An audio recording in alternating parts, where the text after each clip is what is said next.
Good morning friends, मैं कुमार रौनक एक बार आप लोगों का पुनः सिविल सेवा मार्गदर्शन के यूट्यूब चैनल पे स्वागत करता हूं। आज हम अपने सीरीज को आगे बढ़ाएंगे और आज हम अपने तीसरे गवर्नर जनरल जॉन सोर, जिनका कार्यकाल रहा 93 से लेकर के 1793 से लेकर के 98 तक, उनके बारे में हम लोग अध्ययन करेंगे। सबसे पहले इसमें जो सवाल बनते हैं वो सीक्वेंस पे बनते हैं। तो मैंने पिछले 2 लेक्चर्स में आपको वॉरेन हेस्टिंग्स और कॉर्नवालिस के बारे में बताया था, लॉर्ड कॉर्नवालिस के बारे में बताया था। आप याद रखेंगे, जॉन शोर का बहुत ज़्यादा शोर तो नहीं मचता है, लेकिन आप याद रखेंगे कॉर्नवालिस के बाद जो आए थे वो जॉन शोर थे। चलिए अब इनके बारे में कुछ बातें देखते हैं। तो सबसे पहला बात आता है चार्टर एक्ट 1793। एक बहुत ज़्यादा इसको लेकर के डिस्कशंस होते हैं कि चार्टर एक्ट 1793 किसके वक्त आया था। तो आज से आप याद रखेंगे ये जॉन शोर के वक्त ही आया था। ये जॉन शोर के वक्त आया था। आपको कई जगह कॉर्नवालिस दिखेगा, लेकिन एकदम बिल्कुल ही बॉर्डर पर दोनों का टाइमलाइन है। जॉन शोर के वक्त आया था। और इस चार्टर एक्ट से हुआ क्या था, उसके 2-3 प्रावधान, 2-3 प्रोविजंस हम लोग देख लेते हैं। तो सबसे पहले तो 20 इयर्स का मोनोपोली एक्सटेंशन मिला था कंपनी को।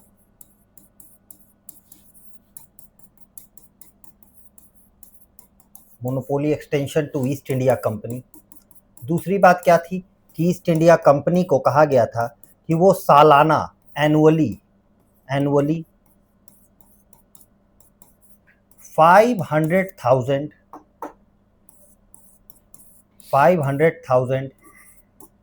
पाउंड किसको पे करेंगे? ब्रिटिश गवर्नमेंट को।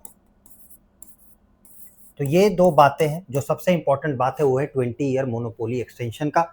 ये 1793 के चार्टर एक्ट, जो कि जॉन शोर के समय पास हुआ था, उसमें ये बात कही गई थी। अगला जो सबसे इंपॉर्टेंट बात से पहले हम देखें कि हमारा आपका फाउंडेशन कोर्स शुरू हो रहा है, जिसे आप देख सकते हैं आधारशिला 2.0, 4 मई से इसका डेट है। इसमें आपको फीचर्स आप देख सकते हैं, एनसीईआरटी के recorded lecture, daily newspaper discussion, daily PYQ discussion. और ये लिखने के लिए नहीं, ये सचमुच में होगा आपके साथ, जो कि पटना में नहीं देखा जाता है। टॉपिक वाइज माइंड मैप मिलेंगे, सेपरेट प्री और मेंस का स्टडी मटेरियल, और सबसे जो हमारा प्लस पॉइंट है, यूएसपी है, वो है पर्सनल मेंटरशिप, जो कि इस लंबे जर्नी में आपको गाइड करता रहेगा ताकि आप अपना डायरेक्शन सही रखें।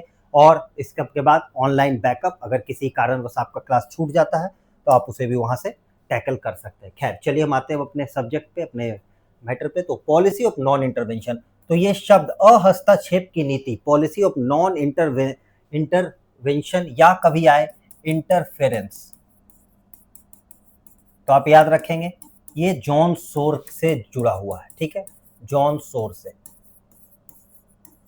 जैसे कभी आता है कि वॉरेन हेस्टिंग का क्या था, तो ring fence policy. John Lawrence का क्या था, तो मास्टरली इनएक्टिविटी। उसी तरह पॉलिसी ऑफ नॉन इंटरवेंशन, या पॉलिसी ऑफ नॉन इंटरफेरेंस, या पॉलिसी ऑफ न्यूट्रलिटी, तो ये किसका था? तो ये जॉन शोर का था। और यही एक कारण है कि जॉन शोर बहुत ज़्यादा डिस्कस्ड टॉपिक नहीं है, क्योंकि इन्होंने बहुत ज़्यादा इंटरफेरेंस नहीं किया था।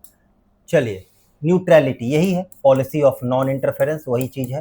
तो ये पॉलिसी ऑफ नॉन इंटरफेरेंस को कभी कभी आ सकता है कि कौन सा गवर्नर जनरल था जिसने न्यूट्रलिटी के कंसेप्ट को फॉलो किया था। तो आप याद रखेंगे पॉलिसी ऑफ नॉन इंटरवेंशन या इंटरफेरेंस।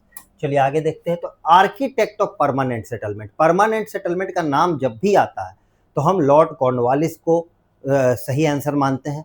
लेकिन अगर कॉर्नवालिस ऑप्शन में नहीं है और क्वेश्चन एक बार पूछा हुआ है कि who is the architect of permanent settlement in Bengal, और उस ऑप्शन में आप देखिएगा क्वेश्चन पूछा हुआ है पीवाईक्यू में, और वहां पे आपके कॉर्नवालिस नहीं होते हैं, तब हम किसका नाम रखते हैं? जॉन शोर का। ऐसे क्वेश्चंस पे आपको अपना कमांड बनाना है ताकि वो क्वेश्चन जो और लोग नहीं सही कर पाते वो आप सही कर सके।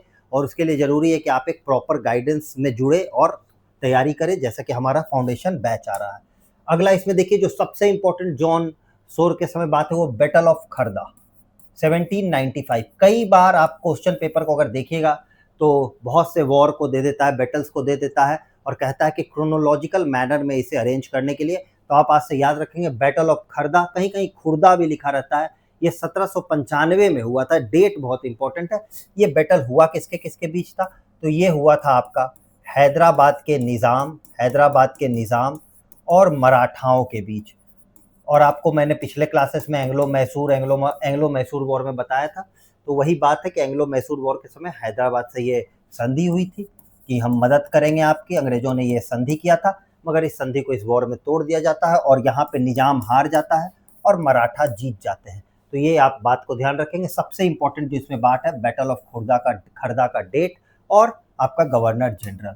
अगला आप देखिए, सक्सेशन डिस्प्यूट इन अवध। ऑल्दो जॉन सोर adopted the policy of neutrality or non-intervention, but in a particular case, as an exception to his policy, he intervened in the succession dispute of Awadh. पुरानी किताबों में अवध को OUDH लिखा रहता है, ये एक्चुअली में अवध है, ठीक है ना, अवध है।